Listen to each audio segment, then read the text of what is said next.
దేవుని పరిశుద్ధమైన నామానికి స్తోత్రములు.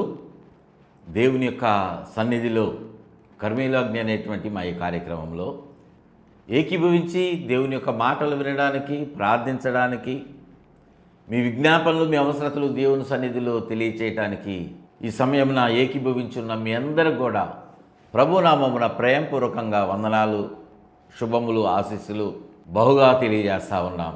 దేవుడు మిమ్మల్ని అందరినీ ఆశీర్వదించునుగాక. ఆమేన్. ఎలా ఉన్నారు ప్రియ దేవుని బిడ్డలారా? నెహెమ్యాను గురించినటువంటి మాటలు కొన్ని మనం వింటా వస్తూ ఉన్నాం.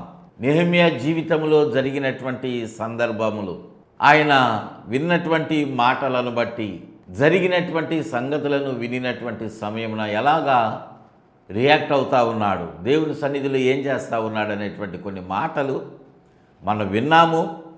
తద్వారా పరిశుద్ధాత్మ దేవుడు మనకు మన జీవితాలలో కొన్ని వ్యతిరేకమైనటువంటి పరిస్థితులు మనం ఎదుర్కొన్నప్పుడు నెహెమ్యా చేసినటువంటి కార్యముల ద్వారా మనకు కూడా కొన్ని పాఠాలను నేర్పిస్తూ ఉన్నాడు. మనం కూడా ఎలా ప్రవర్తించాలి, కష్టం వస్తే కృంగిపోవాలా, బాధ వస్తే దిగులుతోటి పడిపోవాలా, లేకపోతే ఏం చేయాలి, మౌనంగా ఉండాలా, దేవునికి స్తుతులు చెల్లించాలా, ఎలా ఉండాలి, ఎన్నో మాటలు నేర్పిస్తూ ఉన్నాడు. అందులో భాగంగా నేటి దినమున కూడా నెహెమ్యా చేసినటువంటి ప్రార్థనలో కొన్ని ప్రాముఖ్యమైనటువంటి మాటలను మనము నేర్చుకుందాం. మనం కూడా దేవుని చేత, దేవుని యొక్క వాక్యము చేత కట్టబడదాం. చూద్దాం రండి. నెహెమ్యా గ్రంథము 1వ అధ్యాయము 9వ వచనములో మనం చదువుకొని ముందుకు కొనసాగుదాం.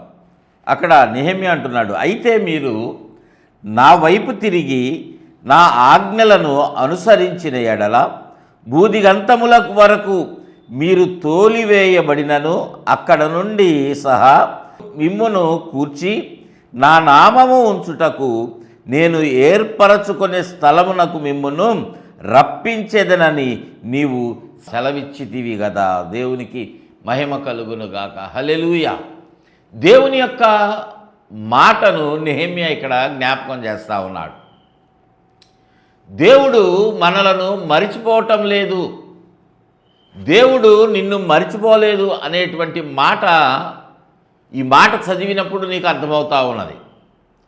ప్రియ దేవుని బిడ్డలారా, మనము ఆలోచన చేస్తే, మనము గ్రహించినట్లయితే మన జీవితంలో అనేకమైనటువంటి సందర్భాలలో మనం అనుకునేటువంటి మాట ఏంటంటే, దేవుడు నన్ను మర్చిపోయాడు, దేవుడు నన్ను విడిచిపెట్టేశాడు, నా ప్రార్థన దేవుడు వినడం లేదు అని మనం అనుకున్నాం. మీరు కూడా అనుకున్నారు కదా. కొన్ని క్లిష్టమైనటువంటి పరిస్థితులు మీరు ఎదుర్కొన్నటువంటి అనుభవం మీకు ఉండొచ్చు. అది కష్టంగా ఎప్పుడు అనిపిస్తూ ఉంటుందంటే, ఏం పర్వాలేదులే, నాకు దేవుడు ఉన్నాడు, యేసయ్య ఉన్నాడు, నాకు ప్రార్థన చేస్తే ఆయన నా ప్రార్థన విని నాకు సహాయం చేస్తాడని మీరు నమ్మినటువంటి ఆ విశ్వాసము, అనుభవం కూడా మీ జీవితంలో ఉన్నది. కానీ మీరు నమ్మినటువంటి దేవుడు, మీరు విశ్వాసంతో ప్రార్థన చేసిన దేవుడు ఒక్కొక్కసారి వెంటనే మీ ప్రార్థనకు స్పందించటం లేదు, మీ ప్రార్థన ఆలకించనటువంటి వాడుగానే ఆయన ఉన్నాడు అని మీకు అనిపిస్తూ ఉంది. ఎందుకంటే మీరు జవాబు పొందుకోలేదు కదా, మీ యొక్క కష్టము నుండి మీకు విడుదల పొందుకోలేదు కదా. మీ జీవితంలో ఏ బాధ అయితే కలిగిందో, ఏ బాధ వలన, ఏ కష్టం వలన కన్నీరు మీరు విడిచారో ఆ కన్నీరు తొడవబడలా. మిమ్మల్ని హత్తుకున్నటువంటి వారు ఎవలేరు, ఓదార్చేటువంటి వాళ్ళు కరువైపోయినటువంటి వారుగా మీకు కనిపించాయి. రోజులు అలా ఉన్నాయి అని అనుకున్నారు. అందరూ మర్చిపోయారు, నా దేవుడు కూడా నన్ను విడిచిపెట్టాడు అని మీరు అనుకున్నారు కదా. కానీ ఇక్కడ ఒక మాట నెహెమ్యా గ్రంథంలో చదవబడినటువంటి మాట మనం అలా అనుకోవద్దు అన్నట్లుగా తెలియజేస్తూ ఉంది. ఏమంటా ఉన్నాడు ఇక్కడ 9వ వచనంలో, మీరు నా వైపు తిరిగి నా ఆజ్ఞలను అనుసరించి నడిచిన ఎడల. ఆ మాట అంతవరకు ప్రక్కన పెడదాం. భూదిగంతముల వరకు మీరు తోలివేయబడినను అక్కడ నుండి సహా మిమ్మను గూర్చి. అంటే మన కష్టం వచ్చినప్పుడు మనము భూమి యొక్క అంచు వరకు, అంటే లోపలి భాగం వరకు, భూదిగంతముల వరకు, భూమి యొక్క క్రింద భాగం వరకు, ఇంకా అడుగు భాగం ఎక్కడుందో అక్కడ వరకు మనం వెళ్ళిపోయినటువంటి పరిస్థితి. అయ్యో నేను ఇక్కడ పడిపోయానే, నన్ను లేవనెత్తేవాళ్ళు లేరా అని మీరు కన్నీరు విడిచినటువంటి పరిస్థితులు మీకు కొన్ని ఎదురవుతూ ఉంటాయి కదా. ఆల్రెడీ కొన్ని బాధలను బట్టి మీరు అట్లా అనుభవించారు. భూదిగంతముల వరకు మీరు తోలివేయబడిన దేవుని యొక్క వాక్యం చెప్తుంది, అక్కడ నుండి సహా మిమ్మును గూర్చి. అక్కడ ఉన్నా కూడా నేను మిమ్మల్ని గురించి ఆలోచన చేస్తాను, మిమ్మల్ని విడిచిపెట్టేటువంటి వాడను కాదు అని దేవుడు నెహెమ్యాతోటి వ్రాయిస్తా ఉన్నాడు. ప్రియ దేవుని బిడ్డలారా, ఇప్పుడు మొట్టమొదట మనం చదివినటువంటి ఆ మాట, అసలు ఆ పరిస్థితి మనకెందుకు వచ్చింది అనేది మనం ఆలోచన చేద్దాం. నువ్వు అనుకుంటావు దేవుడు నన్ను విడిచిపెట్టాడు అందుకే నాకు ఈ కష్టం అనుకుంటున్నావు. లేకపోతే నేను ప్రార్థన చేసిన కానుకలు కూడా ఇస్తా ఉన్నా, శ్రేష్టమైనటువంటి కానుకలే నేను ఇస్తా ఉన్నా, ఉపవాసం ఉన్నా, అయినా ఏంటి నాకు ఈ పరిస్థితి అని దేవుని మీద సణిగి దేవుణ్ణి విడిచిపెట్టాలనేటువంటి తలంపులు కూడా కలిగి ఉన్నటువంటి వారు కొంతమంది ఉన్నారు. మీలో విడిచిపెట్టినటువంటి అనుభవం ఉన్న వాళ్ళు కూడా ఉన్నారు. ప్రియ దేవుని బిడ్డారా, ఒక మాట ఆలోచన చేద్దాం. దేవుడు ఎందుకు అసలు మనం ప్రార్థన ఆలకించటం లేదు? మనము కన్నీరు విడిచినా, కష్టం వచ్చినా, తట్టుకోలేనటువంటి బాధలో, శ్రమల లోయలో మనము నడుస్తూ ఉన్నా దేవుడు ఎందుకు మనకు ఓదార్చటం లేదు, మనలను లేవనెత్తలేదు, మన కన్నీరు తొడవటం లేదు? మనం అనుకుంటాం దేవుడు నన్ను విడిచిపెట్టాడు అనుకుంటాం. దానికి కారణం ఏంటి అని దేవుని వైపు మనం చూడటం కాదు, కానీ నేనేమైనా చేశానా, నేనేమైనా దేవునికి విరోధంగా నడిచానా, దేవునికి ఇష్టం లేనటువంటి కార్యము నా జీవితంలో ఏదైనా జరిగిందా, నేను జరిగిస్తూ ఉన్నానా, నేను దేవుని యొక్క మాటకు లోబడుతున్నానా, లోబడటం లేదా, నా కుటుంబంలో ఏంటి పరిస్థితి, నా బిడ్డల జీవితంలో ఎందుకు ఇలాంటి ఆశీర్వాదం లేనటువంటి పరిస్థితి, నేను వ్యాపారంలో చాలా కష్టపడుతున్నా, ఉదయాన్నే వెళ్ళి అర్ధరాత్రి వరకు కష్టపడుతున్నా, కానీ నాకు ఎందుకు తగిన ప్రతిఫలం రావటం లేదు అని కన్నీరు విడవద్దు. నా బిడ్డలకు, మా పాపకు 30 సంవత్సరాలు వచ్చాయి, ఇంతవరకు వివాహం కాలేదేంటి, చక్కగా ఉంది, ఏమైంది, చదువుకుంది, కానీ వివాహం ఎందుకు రావట్లా, వివాహమై 6 సంవత్సరాలు అయింది, ఎందుకు బిడ్డలు కలగట్లేదు, గర్భాన్ని దేవుడు ఎందుకు తెరవలేదు? ప్రియ దేవుని బిడ్డలారా, సమస్యలు, ప్రతి కుటుంబంలో సమస్యలు. ఎంతో కాలం నుంచి నేను వ్యాధితో బాధపడతా ఉన్నా, అన్ని హాస్పిటల్స్కి వెళ్ళా, చాలా ఖర్చు పెట్టాను, లక్షల రూపాయలు ఖర్చు అయిపోయాయి. ఎందుకు దేవుడు నాకు మంచి డాక్టర్ ద్వారా ట్రీట్మెంట్ ఇప్పించలేకపోతా ఉన్నాడు, స్వస్థత ఎందుకు కలగట్లేదు? ఏదో ఒక సమస్య, ఏదో ఒకటి. ఇప్పుడు నేను చెప్పినవి కాకపోతే ఇంకొక రకంగా అనుకోవచ్చు.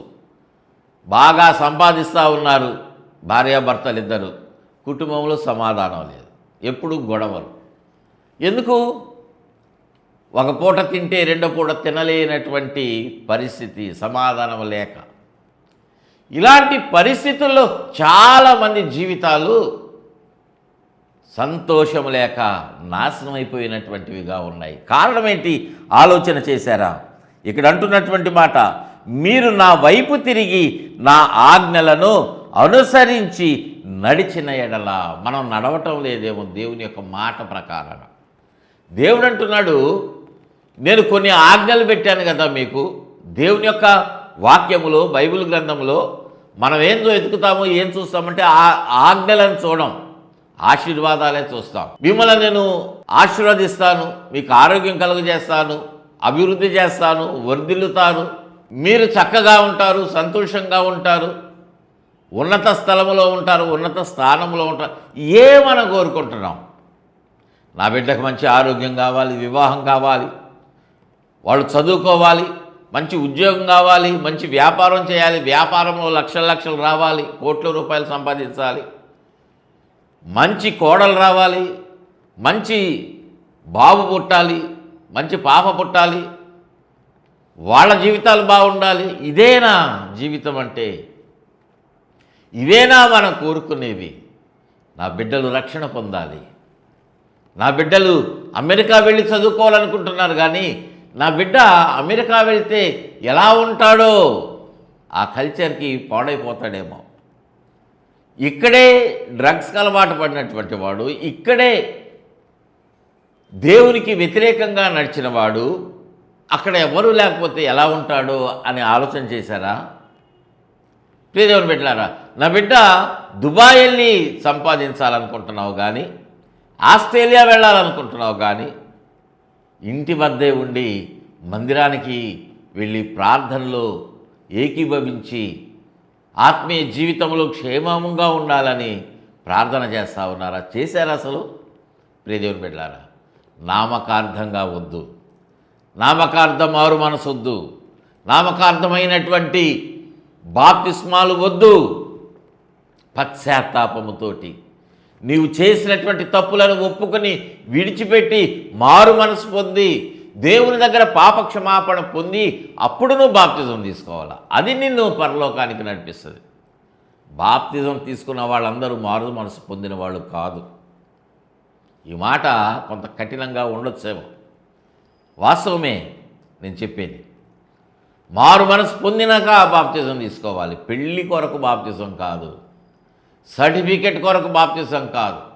ప్రియదేవుని బిడ్డలారా, మనము దేవుని యొక్క ఆజ్ఞలో ఏదైతే దేవుడు చెప్పాడో వాటిని అనుసరించి మనము నడవాలి. నడవకుండా ఆజ్ఞలను ఉల్లంఘించి, ఎందుకంటే లేఖనంలో ప్రభువు చెప్తున్నారు కదా, ఆజ్ఞను అతిక్రమిస్తే దేవుడు దానిని ఎలాగ పరిగణిస్తాడు అంటే పాపంగా చూస్తాడు. ఆజ్ఞాతిక్రమమే పాపం. మనకు తెలుసు, మీ అందరికీ చాలా బాగా తెలిసినటువంటి మాట. ఆజ్ఞను అతిక్రమిస్తే పాపము తెలిసి కూడా మీరు ఆజ్ఞను అతిక్రమిస్తూ ఉన్నారు అంటే మీ పరిస్థితి ఎలా ఉంది? ఆలోచన చేస్తున్నారా? ఆజ్ఞను అతిక్రమిస్తే పాపం అని తెలిసి కూడా ఎందుకు అతిక్రమిస్తున్నారు? ప్రియదేవుని బిడ్డలారా, మన జీవితాలను మనము కట్టుకోవాలి. దేవుని యొక్క వాక్యముతో మనము కట్టుకోవాలి. దేవునికి మహిమ కలుగును గాక. హల్లెలూయా, హల్లెలూయా. అలాగ మనము ఏం చేయాలంటే, నా నామమును ఉంచుటకు నేను ఏర్పరచుకొనిన స్థలమునకు మిమ్మల్ని రప్పించేదనని నీవు సెలవిచ్చేతివి కదా. దేవుడు మనలను ఆయన పిలుస్తూ ఉన్నాడు. ఆ తర్వాత 10వ వచనములో మనం చూస్తే, యెహోవా చెవియొగ్గి నీ దాసుడనైన నా మొరను. మొట్టమొదటగా నెహెమ్యా ప్రార్థన పద్ధతి ఎలా ఉన్నదంటే, తనను తాను తగ్గించుకున్నాడు. సాక్షాత్తు ప్రభువారే ఆయన దేవుడై ఉండి, దేవుని కుమారుడై ఉండి, దేవదూతల చేత స్తుతులు పొందేటువంటి ఆ సింహాసనాన్ని, నిత్యము మహిమలో ఉండేటువంటి ఆ ఘనతను, ఆ మహిమా ప్రభావములను సమస్తమును విడిచిపెట్టి ప్రభువారి లోకంలోనికి ఎలా వచ్చారు? దాసునిగా వచ్చారు కదా, దాసునిగానే జీవించారు కదా. నేను పరిచర్య చేయించుకోవటానికి రాలేదు కానీ పరిచారము చేయటానికి, పరిచర్య చేయటానికి నేను వచ్చానని ప్రభు మాట్లాడారు కదా. ప్రియదేవుని బిడ్డలారా, మీ అందరికీ ఈ మాటలన్నీ తెలుసు, కానీ మనం మర్చిపోతూ ఉన్నాం. పరిస్థితులను బట్టి దేవుని యొక్క ఉన్నతమైనటువంటి స్థితిని, ఔన్నత్యాన్ని మనం మర్చిపోతూ ఉన్నాం. అపవాది మనలను మరచిపోయేలాగా చేస్తూ ఉన్నాడు. జాగ్రత్త. దేవుణ్ణి, యేసయ్యను నువ్వు తక్కువగా చూడొద్దు. ఆయన మహాఘనుడు, మహోన్నతుడు, ఉన్నతమైనటువంటి స్థలములలో నివసిస్తూ నిత్యము దేవదూతల చేత పరిశుద్ధుడు, పరిశుద్ధుడు, పరిశుద్ధుడు, పరిశుద్ధుడు, పరిశుద్ధుడు, పరిశుద్ధుడు అని గాన ప్రతిగానముల చేత కొనియాడబడుతున్నటువంటి వాడు దేవుడు. దేవునికి మహిమ కలుగును గాక. హల్లెలూయా, హల్లెలూయా. ప్రియదేవుని బిడ్డలారా, ఆ మహోన్నతమైనటువంటి స్థలమును విడిచిపెట్టి ఈ లోకములో మనవలే నీవలే నావలే ఈ మట్టి దేహాన్ని ధరించుకొని ఆయన ఈ లోకములో జన్మించారు. ఈ లోకములో ఆయన జన్మించారు. రక్తముతోటి మాంసముతోటి ఆయన శరీరాన్ని కలిగి ఉన్నారు కదా ప్రియదేవుని బిడ్డలారా. అంటే ఆయన ఎలా తగ్గించుకున్నారో ఆలోచన చేయండి. దాసుని స్వరూపాన్ని ఆయన ధరించుకున్నాడు ప్రభువారు.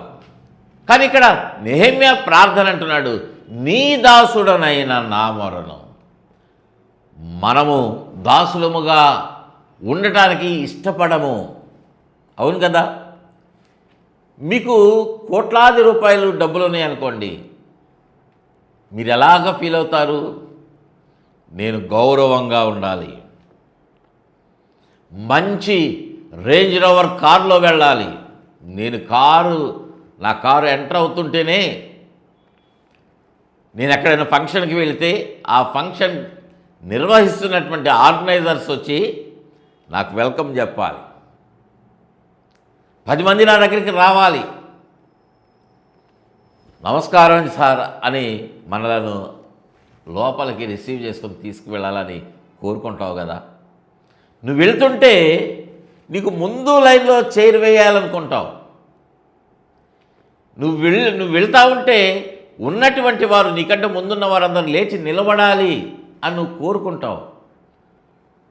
ఆఫ్టర్ ఆల్ నువ్వు ఒక చిన్న కంపెనీకి యజమానివైతేనే, ఒక ఉన్నతమైనటువంటి ఉద్యోగం చేస్తేనే, ఒక ఆఫీసర్ లెవెల్లో నువ్వు ఉంటేనే, కొన్ని కోట్లు ఉంటేనే నువ్వు ఇలాగా ఆశిస్తూ ఉంటే, నా యేసయ్య మనలను రక్షించడానికి తన ప్రాణం పెట్టాడు, నిన్ను రక్షించడానికి. గాయాలు పొందాడు, ఆయన వీపంతా దున్నబడింది. ఎంతగా తగ్గించుకున్నాడు ఆలోచన చేశారా ప్రియ దేవుని బిడ్డలారా? ఎప్పుడైనా ఆలోచన చేశావా?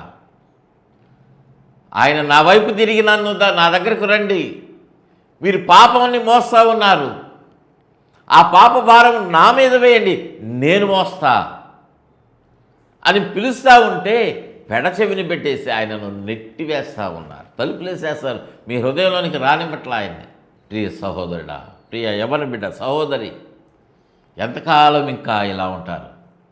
ఎంతకాలము మీరు రక్షించబడటానికి ఆయన ఆరాటపడతా ఉంటే మీరేమో లోకము, లోక స్నేహము, లోకములో ఉన్నటువంటి విందులు, వినోదాలు,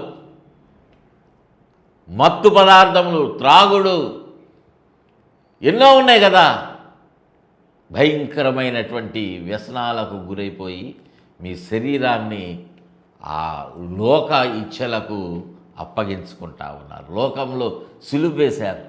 ప్రియా దేవుని బిడ్డలారా, మీరు భరిస్తున్నటువంటి ఆ కష్టాలన్నింటినీ తొలగించడానికి అనారోగ్యంతో బాధపడతా ఉన్నారు. ఇష్టం వచ్చినట్లు శరీర సంబంధమైనటువంటి కార్యాలు జరిగించి వ్యభిచారములో ఉన్నారు చాలామంది, మరణానికి సమీపంగా ఉన్నారు. కానీ వైద్యుల దగ్గరికి వెళ్తున్నారు, అక్కడికి వెళ్తున్నారు, ఇక్కడికి వెళ్తున్నారు, కానీ యేసయ్య దగ్గరికి రావట్లా. మీరు యేసయ్య దగ్గరికి రండి, ఆయన చిత్తమైతే మీకు శరీరానికి స్వస్థతను ఖచ్చితంగా ఇస్తాడు. ఒకవేళ ఆయన చిత్తము కాబోయినా సరే, ఈ లోకములో కొంతకాలమే కదా మనం బ్రతికేది. నీకు ఇప్పుడు 40 సంవత్సరాలు ఉన్నాయి, శరీర సంబంధమైనటువంటి ప్రాణాంతకమైనటువంటి వ్యాధితో నువ్వు బాధపడుతున్నావు. మహా అయితే ఇంకొక 40 సంవత్సరాలు బ్రతుకుతావేమో, కానీ ఆ తర్వాత శాశ్వత కాలం ఉంటుంది చూశారు. ఆ జీవితం ఎక్కడ ఉంటుంది? నరకంలో ఉంటుంది. కాదు, దేవునితో ఉండాలని ఆయన కోరుకుంటా ఉన్నాడు. అగ్నిలో కాకుండా దేవుని సన్నిధిలో, పరలోకములో, నిత్యత్వములో, మహిమలో ఉండాలనేటువంటిది దేవుని ఉద్దేశం. అందుకే ఆయనను నమ్ముకోను, ఆయనను ఆశ్రయించు, నీ పాపాలన్నింటినీ ఆయన కొట్టివేస్తాడు. నువ్వు కన్నీరు కార్చి నీ తప్పిదములన్నీ ఒప్పుకొని విడిచిపెట్టి మారు మనసు పొంది దేవునికి నువ్వు అప్పగించుకొని, దావీదు కుమారుడా నన్ను క్షమించు నాయన అని ఆయన మాట ప్రకారంగా నువ్వు బాప్తిజం పొంది లేఖనాల్లో తెలియజేసే ప్రకారంగా నువ్వు జీవించు, నీ జీవితాన్ని కొనసాగించు. దేవుడు ఖచ్చితంగా నిన్ను ఆశీర్వదిస్తాడు. దేవునికి మహిమ కలుగును గాక. హల్లెలూయా. నీ దాసుడనైన నా మొరను, అక్కడ నెహెమ్యా ప్రార్థన చేయటంలా మొరపెడతా ఉన్నాడు. మొర అనేటువంటిది దేవుని యొక్క బిడ్డల యొక్క జీవితంలో ఉండాల్సినటువంటి ఒక శ్రేష్టమైనటువంటి ప్రార్థన అనుభవము, ఒక ఉన్నతమైనటువంటి అనుభవము, బహు లోతైనటువంటి అనుభవం. అంటే ప్రార్థనలో మనము ఎంత లోతుగా, ఆత్మీయంగా ఎంత లోతుగా వెళ్తూ ఉంటే అంతగా మనం దేవునితోటి మాట్లాడతాం. అన్నం తినేటప్పుడు ప్రార్థన చేస్తాం, ప్రభువా ఈ ఆహారాన్ని మీరు దీవించండి, ఆశీర్వదించండి. ఇంకా చేస్తే మీకు వందనాలు, నాకు మంచి ఆరోగ్యం దయచే, ఆమేన్. బయటికి వెళ్ళేటప్పుడు ప్రార్థన చేస్తాం కొంతమంది, ప్రభువా నేను బయటికి వెళ్తున్నా, నాకు క్షేమాన్ని దయచేయి, యాక్సిడెంట్స్ అవుతున్నాయి, నాకు యాక్సిడెంట్ అవ్వకుండా చూడు, ఆమేన్. తిరిగి వచ్చినాక ప్రార్థన చేయరు మళ్ళీ, అయ్యా నన్ను నడిపించావు. లోకంలో చాలామంది ఈ సమయమున బయటికి వెళ్ళి రాలేనటువంటి వాళ్ళు ఉన్నారు, కానీ నేను ఇంటికి వచ్చాను, నా కుటుంబంతో ఉండటానికి నాకు క్షేమాన్ని ఇచ్చావు, మీకు వందనాలయ్యా అని స్తుతిస్తున్నారా? ప్రియ దేవుని బిడ్డలారా, మనము దేవుని యొక్క సన్నిధిని వ్యర్థం చేసుకోవద్దు, నిర్లక్ష్యంగా వద్దు, కానీ మనము దేవుని సన్నిధిని జాగ్రత్తగా వెంబడించాలి, అనుభవించాలి. నా మొర నువ్వు ఆలకించు అని చెప్పి తర్వాత అంటున్నటువంటి ఒక మాట మనం చూసినట్లయితే, నీ నామమును భయభక్తులతో ఘనపరచుట యందు ఆనందించు నీ దాసుల మొరను ఆలకించి. ఈ మాట కొంచెం ఆలోచన చేయండి. నీ నామమును భయభక్తులతో ఘనపరచుట యందు. కొంతమంది దేవుని యొక్క పేరుని, నామాన్ని, ఆయన సన్నిధిని ఘనపరచటం లేదు. క్రైస్తవులే, విశ్వాసులే, ప్రార్థనాపరులే, భక్తులుగా ఉంటున్నటువంటి వారు కూడా దేవుని నామాన్ని ఏం చేస్తున్నారంటే ఘనపరచటంలా. ఘనపరచాలి. దేవుడు మీ జీవితంలో చేసినటువంటి కార్యాలను బట్టి. మీకు అనారోగ్యంతో మీరుంటే దేవుడు మీకు ఆరోగ్యం ఇస్తే, ప్రభువా నువ్వు లేకపోతే నా పరిస్థితి ఏంటయ్యా, ఎంత బాధపడేవాడిని. ఈ వ్యాధితో చాలామంది నేను చూస్తూ ఉన్నా, ఎంతో సఫర్ అవుతూ ఉన్నారు, దుఃఖపడుతున్నారు, బాధపడుతున్నారు, లక్షలు ఖర్చు పెడుతున్నారు. కానీ నన్ను జ్ఞాపకం చేసుకున్నావు, నాకు విడుదల ఇచ్చావు, నీకు వందనాలయ్యా, మీరు గొప్పవాళ్ళు నాయన, మీరు సర్వశక్తి కలిగిన దేవుడని ఘనపరిచావా. ఎన్నో రీతులుగా అండి, ఎన్నో రీతులుగా. లోకములో తిండి లేనటువంటి వారు, ఆహారం సరిగా లేనటువంటి వారు చాలామంది పస్తులుండి బాధపడతా ఉంటే, కడుపు నిండా తినటానికి, కంటి నిండా నిద్రపోవటానికి నీకు ఆరోగ్యం ఇచ్చినటువంటి దేవాదేవుని కొలుస్తున్నావా, కొనియాడుతున్నావా? నాకేం తక్కువండి, నేను చిటికేస్తే 10 మంది వస్తారు అనుకొని విర్రవీగుతున్నావేమో, నా కింద 100 మంది పని చేస్తున్నారు అనుకుంటున్నావేమో, నేను నా తెలివితేటలతోటి నా వ్యాపారాన్ని నేను మెయింటైన్ చేస్తున్నానని అనుకుంటున్నావేమో. నేను పిలిస్తే వచ్చేటువంటి వాళ్ళు చాలామంది ఉన్నారు. గవర్నమెంట్ వాళ్ళు కూడా నాకు లోబడతారండి అని విర్రవీగుతున్నటువంటి వాళ్ళు కొంతమంది ఉన్నారు. నువ్వు చేసిన ఉద్యోగమును బట్టి, వ్యాపారమును బట్టి, ఈ లోకంలో నీకున్నటువంటి హోదాను బట్టి నువ్వు గర్వించొద్దు. దేవుని ఘనపరచు. దేవుడు అటువంటి ఉన్నతమైనటువంటి స్థితిలో నేను నిలబెట్టినందుకు నువ్వు దేవుని ఘనపరచు. ఇక్కడ అంటున్నాడు, నీవు నీ నామమును భయభక్తులతో ఘనపరచుట యందు ఆనందించు నీ దాసుల మొరను ఆలకించి. అటువంటి వారు కూడా మొర పెడతా ఉన్నారు. ఘనపరిచి వాళ్ళు ఎవరైతే ఉన్నారో వాళ్ళు మొర పెడుతున్నారు, వాళ్ళ మొరను కూడా నువ్వు ఆలకించు. ఆయన ప్రతి ఒక్కరి ప్రార్థన ఆలకిస్తాడండి.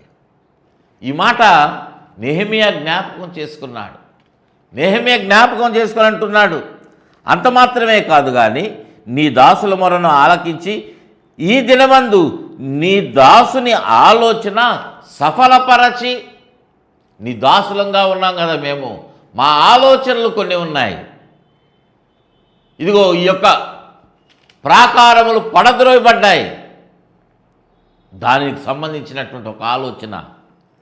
మా జీవితములు పడిపోయి ఉన్నాయి, ఎలా కట్టుకోవాలో ఆలోచన, ఆ ఆలోచనలను నీవు సఫలపరచి ఈ మనుష్యుడు నా యందు దయచూపునట్లు అనుగ్రహించుమని నిన్ను బతిమాలుకొనుచున్నాను. మనం దేవుని సన్నిధిలో ఏం చేయాలంటే బ్రతిమిలాడాలి. దేవా, నా తప్పులు క్షమించయ్యా, నా తప్పులు క్షమించు, నా దోషాలు క్షమించని నువ్వు ప్రార్థన చేయాలి. నీ తప్పులు మాత్రమే కాదు, నీ పితరుల తప్పులు, నీ తల్లిదండ్రుల తప్పులు, నీ పూర్వీకుల తప్పులు.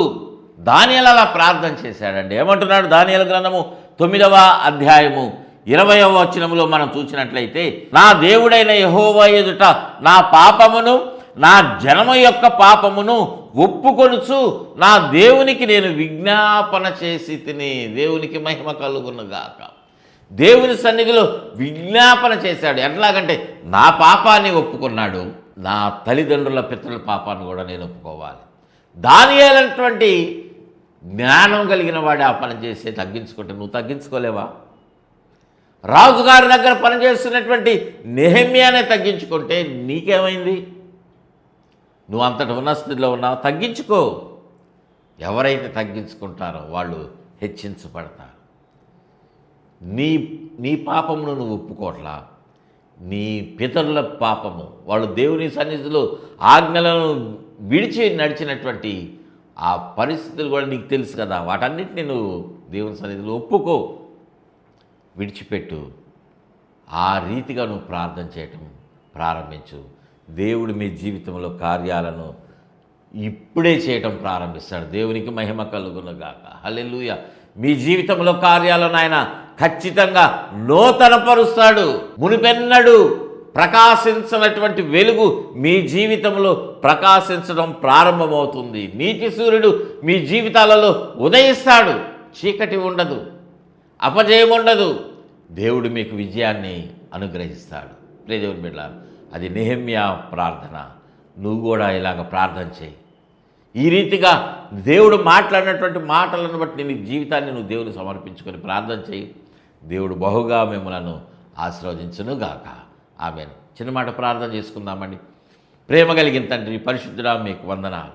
అవునయ్యా, నెహెమ్యా చేసినటువంటి ప్రార్థనలో కొన్ని అంశాలు మేము నేర్చుకున్నాం.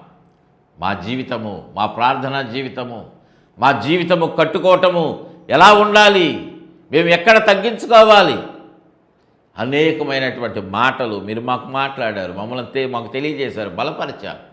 అట్టి రీతిగా మా ప్రార్థనా జీవితమును మేము కట్టుకోవటానికి, మీ సన్నిధిలో నిలిచి ఉండటానికి, మీకు విధేయత కలిగినటువంటి బిడ్డలముగా మేము జీవించడం మాకు నేర్పించండి. ఈ మాటలు వింటున్నటువంటి ప్రతి ఒక్కరిని, ఈ ప్రార్థనలో ఏకీభవించినటువంటి ప్రతి ఒక్కరిని బహుగా మీరు ఆశీర్వదించండి. బహుగా ఆశీర్వదించేటువంటి దేవుడవు, ఆశీర్వాదములకు వారసులవటానికి మీరు పిలువబడితేనని చెప్పినటువంటి దేవుడవు. ప్రభువా, బిడ్డలందరినీ పేరు పేరున ఏకీభవించిన అందరినీ పేరు పేరున మీరు ఆశీర్వదించండి. వారి వ్యతిరేకతలన్నింటినీ క్షమించి వారికి మంచి జీవితాన్ని మీరు అనుగ్రహించండి. చదువులో తోడుగా ఉండండి, ఉద్యోగాల తోడుగా ఉండండి, వ్యాపార విషయంలో, వివాహాల విషయంలో, సంతాన విషయంలో, ప్రభువా, అనారోగ్య పరిస్థితులు, అన్ని పరిస్థితులు తోడుగా ఉండి మంచి ఆరోగ్యముతో నింపి, ప్రభువా, గృహాలు లేనటువంటి వారికి గృహాలను అనుగ్రహించి నాయన మీరు వర్ధిల్ల చేయమని ఈ కార్యక్రమం స్పాన్సర్ చేసిన బిడ్డను, ప్రభువా, తల్లిదండ్రులను ప్రతి ఒక్కరిని జ్ఞాపకం చేసుకున్నాం. మీకే ఈ మహిమకంత ప్రభావాలు చెల్లిస్తూ యేసయ్య శ్రేష్టమైన నామమున అడిగి వేడుకుంటున్నాం తండ్రి. ఆమేన్, ఆమేన్, ఆమేన్. తండ్రి, కుమార, పరిశుద్ధాత్మ త్రియేక దేవుని దీవెన, కాపుదల, భద్రత తోడుగా ఉండి ప్రతి ఒక్కరికి నడిపించి వర్ధిల్ల చేయునుగాక. Amen, amen, amen. God bless you all.